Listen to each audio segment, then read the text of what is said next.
You're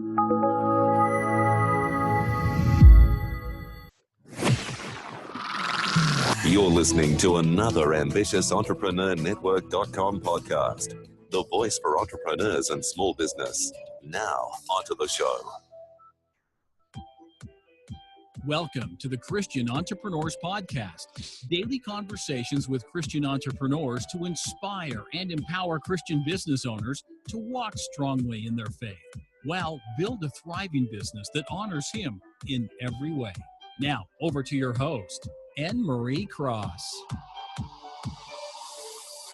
And welcome to another episode of the Christian Entrepreneurs Podcast. This is episode 27.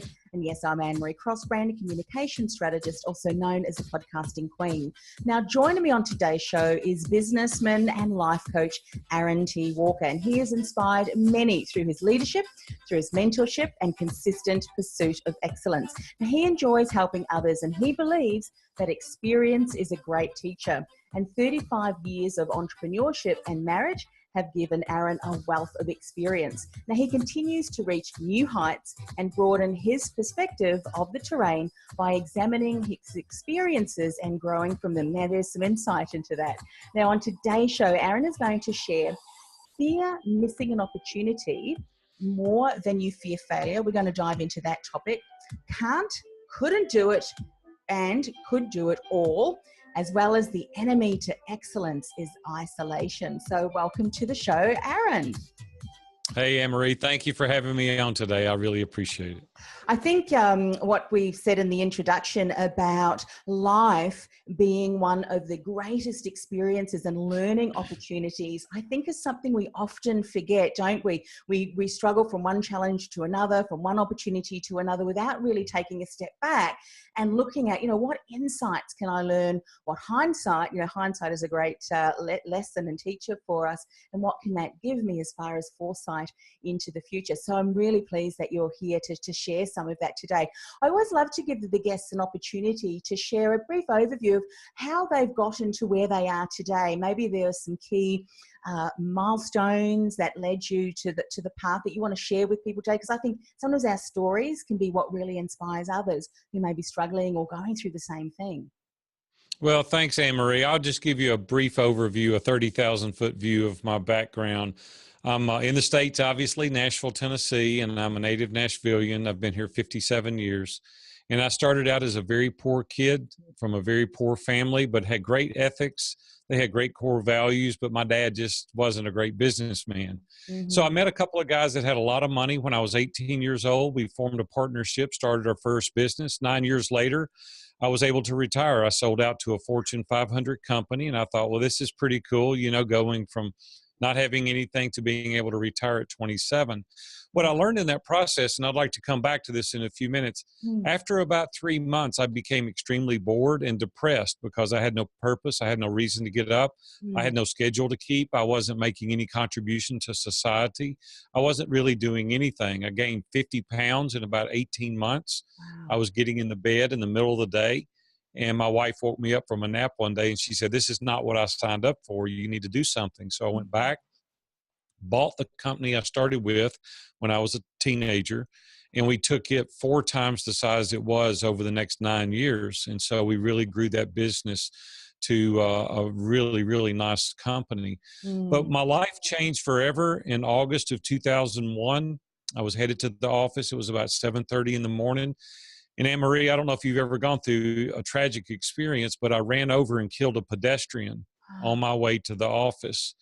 And it really rocked my world. It really made me take a step back, as you said earlier, and think about some of the things that I'd done and not done. Took the next 5 years off. I didn't work. I sold the company and we traveled abroad, and we built a new house and just kind of took a break. And God gave me the grace that I needed in order to deal with this. I went back in the construction industry, built a very successful construction company over the next 7 years. Then when I turned 50, I retired. And some of my mastermind members like Dave Ramsey and Dan Miller and Ken Abraham, they encouraged me to coach. So I started coaching men, and I started coaching just a couple of guys just to have something to do. And now we have 11 mastermind groups. We have 7 countries represented, and I'm having more fun today than ever before. I help ordinary men become extraordinary in everything that they do. So Mm. there's about 39 years of entrepreneurship Oh my summed up in goodness. about 2 minutes. Yeah, I love that. You did that very well too. And there's so many different areas that we could take this. But one of the things, and we certainly talk about purpose, because I think that that's so important. And so many people will share a similar story to you as they achieve some of their goals. Yet when they take a step back, there's something empty about that. And I know that there's a lot of lessons in around the why, the purpose. But what I really loved what you said is that even in life's biggest challenges and tragedies, when we lean into God, no matter what we're struggling with, there's always an answer. And it's in our weaknesses and in those particular moments that we can get our biggest strength. And what a blessing that you're now able to take the accumulation of all of those lessons over those many years now and be able to help other men. Because I know that there's movements about women and empowering women, but I think somewhere along the line, we've also forgotten about the men as far as the getting in touch with themselves, their why, their purpose. And so it's great to hear that you're speaking into, truth and life into their lives as well. Let's go back. Let's talk about purpose, because I think the why and the purpose, if we can understand that, define it so well that's unique to us and have that at the core of everything we do, I think then that gives us a bit of direction and vision and something a lot deeper than if we've never taken the opportunity to do that. Would you agree? Is that what happened for you? Well, that's exactly what happened to me, because early on in my career, when I was young, 25, 30, 35 years old, the purpose I thought working was to make a lot of money to be able to retire. And I want to tell people today, if you're working to retire, stop doing that, right? Don't work to quit, because it won't serve you well. Here's what I found out, that the tangible possessions only gives you a little bit of satisfaction temporarily. And what I found out is your life wasn't better as a result of having known me. Nobody cared. Here's what my legacy would have been. Poor kid from Nashville, Tennessee, makes a lot of money, retires at 27, and nobody cares. And I started thinking about that. And when the wreck happened, I thought how fragile life was, how quickly that our lives can be taken from us. And we need to enjoy it each and every day. Well, I look back on this horrific experience that I had, and I think if it wasn't for that, I wouldn't be doing what I'm doing today. So you can never connect the dots looking forward, but you can always connect the dots looking back. And I had to go through that season of understanding that it wasn't all about me, but it was about a greater purpose. As a result of having gone through that horrific automobile accident, I started contemplating what the value of life was, the purpose, the meaning, the why. And I started thinking, I want to pour myself into other people and help them transform their life. And now we have over 100 people in our mastermind group. I coach men all over the world every day to help encourage them and to help them get edified and lift them up and show them that there is a better reason to work except for making money. And I say it's living a life of success and significance. See, I was all about the success, but no significance, and you can do it simultaneously. So agree with that. I mean, one of my colleagues, we've been having a look at her life plan, her business plan, and so forth. And she recognized that one of the key areas that was missing for her was significance too. And she said it's as if there's something missing. And once she realized that, the light went on. She felt far more, and exactly what you said, she felt far more fulfilled and meaning, and seeing the progress in the work that she's now doing with young children. For her, our youth are our future, and speaking into their lives and supporting them is something that lights her on fire. So for someone who may not yet have really connected with their why, what are a couple of things? Maybe there's some statements or some things that you do, practical steps to help people define that, because sometimes, it does take some time to really define that, and we don't want everyone to have to go through such a traumatic experience. What would be some things you'd want to share with people today to get them on the journey of getting clear on this? Well, I think you've got to define a few things. And first and foremost, you've got to decide for you what success is. And I started thinking through that, like, what does success mean for me? I don't teach people this is what success is. You have to define that for yourself. For me, success oftentimes means having a calendar that I can create on my own. I don't have to punch the clock. I also like to make money. And people say, oh, that's not the noble thing to say. I can't stand it, Anne-Marie, when people say, money's not important. I want to go, just take it away from you and let's see how important it is. right? It's not a bad thing. Money is a good thing. We can help people. We can go on trips. I live in a nice house. I drive a nice car. There's nothing wrong with making money. So don't make it sound like it's never about the money. It's not always about the money completely, but a big portion of it is about the money, right? We have to take care of our families, and there's things that we need to do for our families. So it's okay to make money. I want people to feel comfortable with that. The other thing is I like relationships that are everlasting, and I'm a big family person. In the order for me that success is God is first, then my wife, then my children, then my grandchildren, then my business. And then we have extended relationships. So you have to prioritize your priorities. You have to really determine what is important to you. Rory Vaden, in his book, Procrastinate on Purpose, he talks about really defining what it is that you want and prioritize that.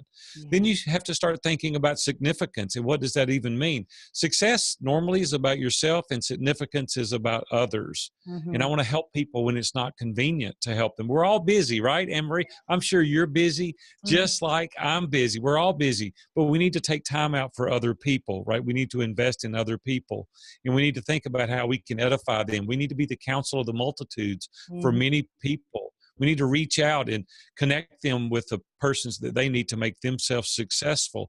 So for me, I just sit down and I made a complete list of everything that was important to me from a success and a significant standpoint. And then I started evaluating that. Am I selfish? Is it all about me, or is it primarily about others as well? And you can determine your why. For me, my why now is helping ordinary men become extraordinary in everything that they do. And here's why. I almost lost my family as a result of chasing money. And I tell guys today, I can teach you how to make money, but you'll come home one day with a pocket full of it to a house full of strangers if you're not careful. And I don't want people to do that at the expense of their family. You don't even know your wife's favorite color. You don't know your little boy's baseball coach. You don't know your little girl's recital teacher.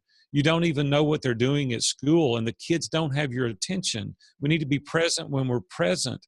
And once you discover these things, you'll understand what your why is. And I would just encourage you to take some time, do a personal assessment on yourself, figure out your identity, your ideals, your relationships, your faith, your family. Understand what those things mean to you, and you'll understand your why. Yeah, I love that. And before we move on to the next point, just stressing what you've said about it being very unique to the individual person, because for so long, many people have been trying to emulate what others are doing and taking on, values that's just not aligned with them. And one of the things, the biggest ahas that I had the beginning of this year, and I've done a lot of self-awareness over my career as a career specialist and personal branding strategist working with clients. And I realized that for me, you would have heard of the Colby assessment. I'm a quick start. So for me, procrastination is really good, because in that allows the creativity, and then with tight deadlines, I'm on fire and I get things done really quickly. And when you realize what's unique about you, then you can start to be more intentional and more on purpose, and that builds momentum. That's what I find too. So great insights there. Let's talk about fear of missing out on opportunity. We should really fear missing an opportunity more than we fear failure. Talk about that, because that F word, failure, not many of us like that, do we? Well, first of all, I don't believe in failure. I believe you either learn or you succeed, right? There's not failure. And it's just all in your mindset. Carol Dweck talks about it in her book, Mindset, where you either have a growth or a fixed mindset. I have a growth mindset, and I'm thankful for that. I couldn't lay in bed at night, Anne-Marie, and think, would it have worked? That would kill me. If laying there day in and day out, I'd rather do something and it not work, and then I can say I at least tried it, rather than laying there at night wondering my entire life, would it have worked? And that's the reason now we've owned 12 successful companies. 2 of them didn't do so well. 10 of them did really well, but because I went for it. I wasn't afraid of what other people were saying. And here's the thing. When you're 18 years old, you think everybody's talking about you. When you get to be 35 years old, you realize they're really not. And when you get to be 60, you don't care that they're talking about you or not. And so I would just encourage you, they're not talking about you. They're not talking about your successes or failures. Here's how it goes oftentimes. Hey, did you hear Big A did this and it didn't work?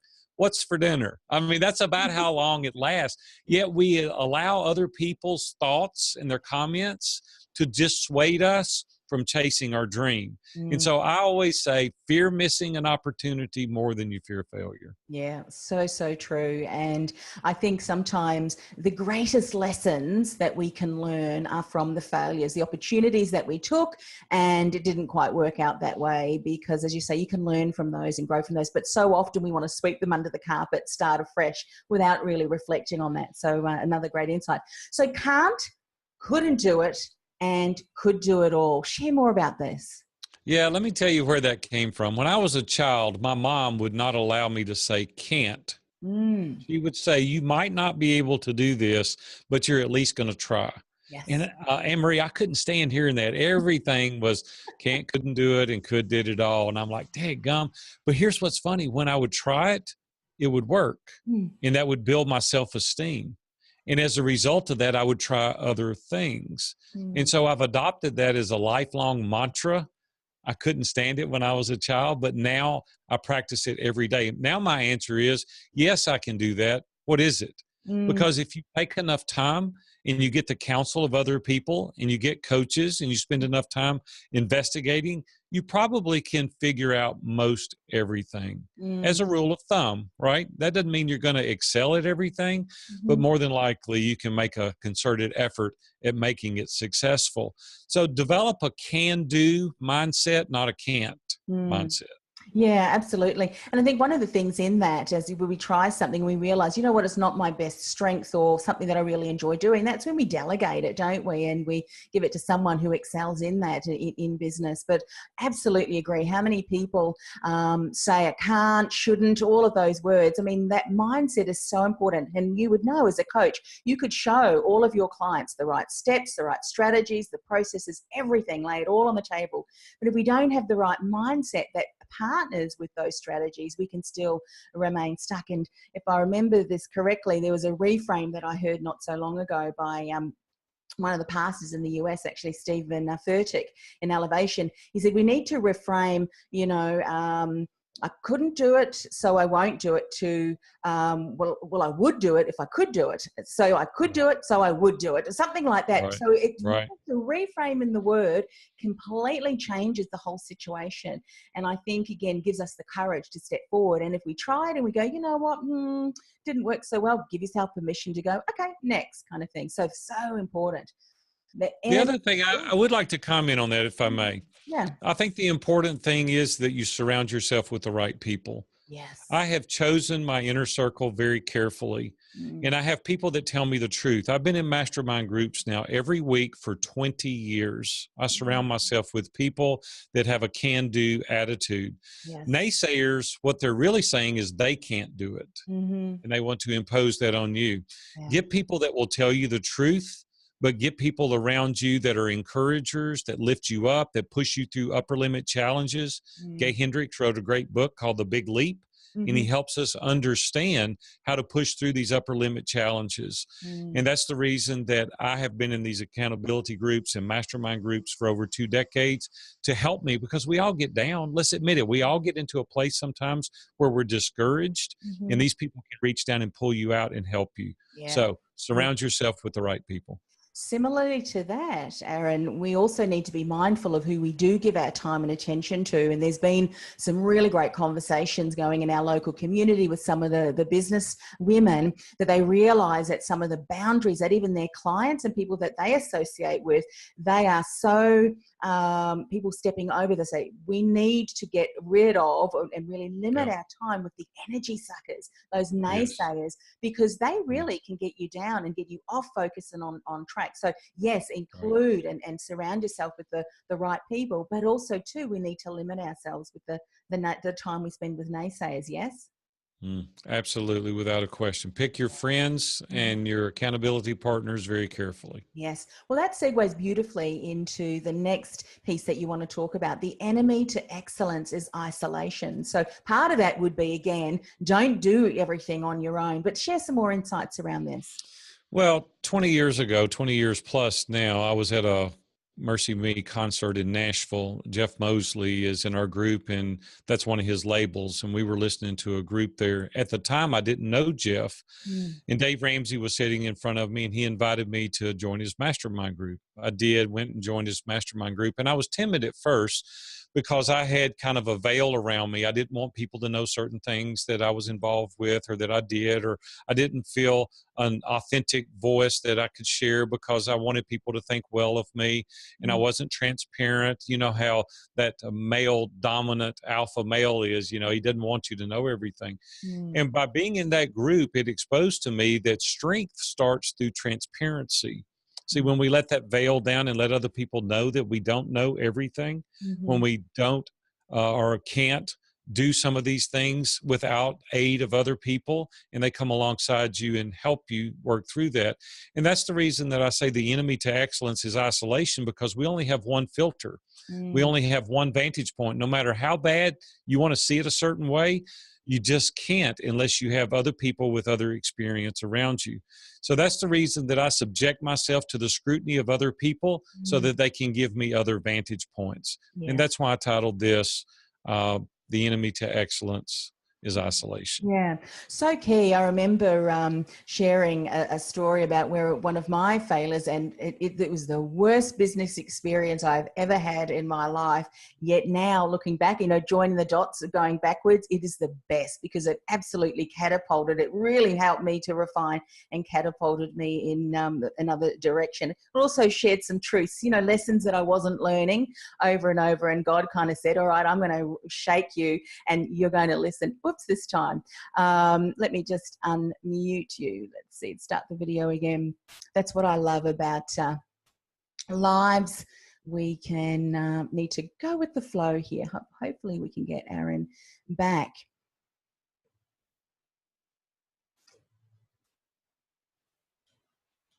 Aaron, oops, let's see. Are we still there, Aaron?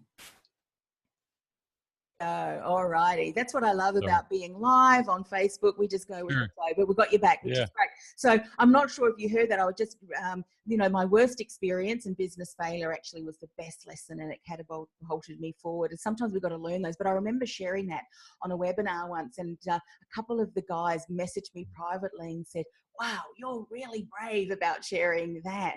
But you know what? I think we realize then that we don't all have the answers. Each and every one of us, there are areas in our life, in our business, and the decisions that we're not too sure on.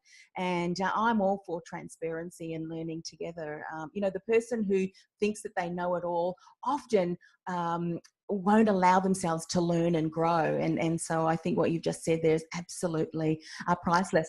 What would you say to someone who really can see that they haven't surrounded themselves with the right people, the right masterminds, going around or going about finding the right support? I mean, obviously you've got your great community and you can share more about that in a moment, but are there some things that you did that really helped you to pinpoint the right people so that you really got the support that you needed?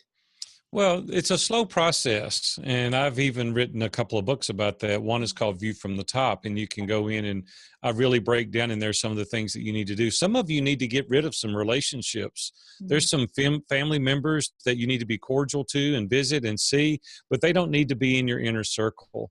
There's some business people that are in your community that are good and you can deal with them, but they don't need to be in your inner circle.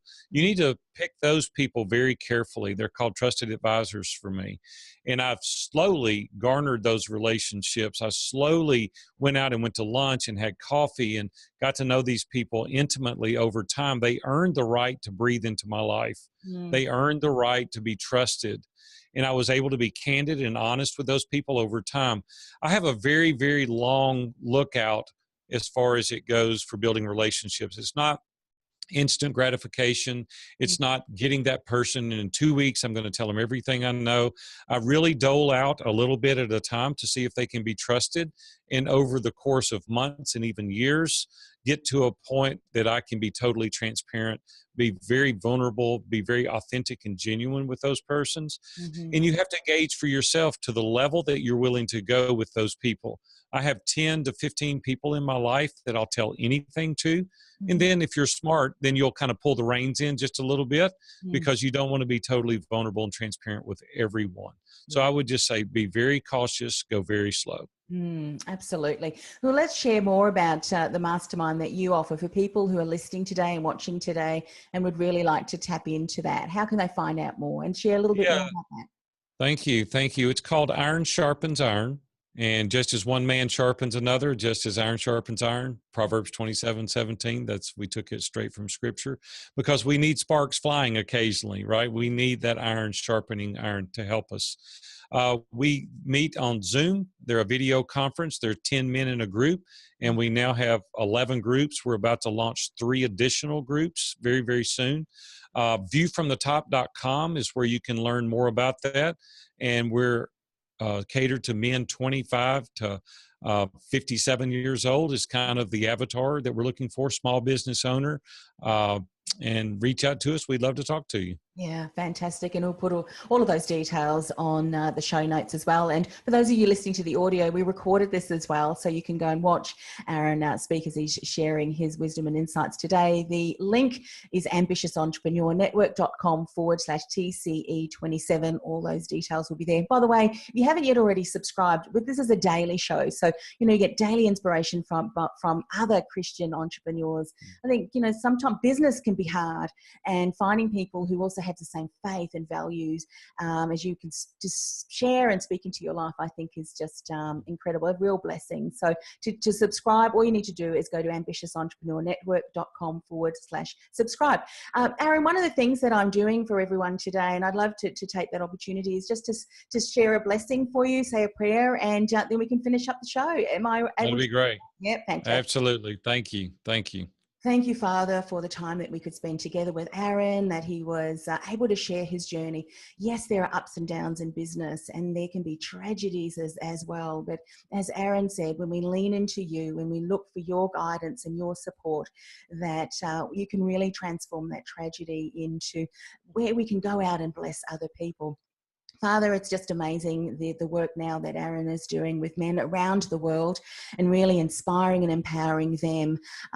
View from the top. So many of us in business, but also as men, not only are we running our businesses, but also, supporting families as well. So we ask for your blessing, continued blessing on the program that Aaron is sharing for the men who are in the program, and of course, blessing their families as well. And we just thank you and for the time that we're able to spend together today. And we ask this in the name of Jesus. Thank you. Amen. Thank you so much, Aaron. I've learned so much and am blessed by each guest that comes on the show, and look forward to sharing this message for many men around the globe. And as you said, there are men all over the world that is part of this. So wherever they're located, they're able to tap into the programs that you offer. So thanks again for coming on the show. Thank you very much. I'll see you. Thank you. Bye-bye. You've been listening to the Christian Entrepreneurs Podcast, brought to you by BeTheDifferenceMovement.com. Changing the world one message at a time. Do you feel called to influence real change with your message? Join our supportive community of like-minded influencers, thought leaders, and disruptors at www.BeTheDifferenceMovement.com. That's BeTheDifferenceMovement.com.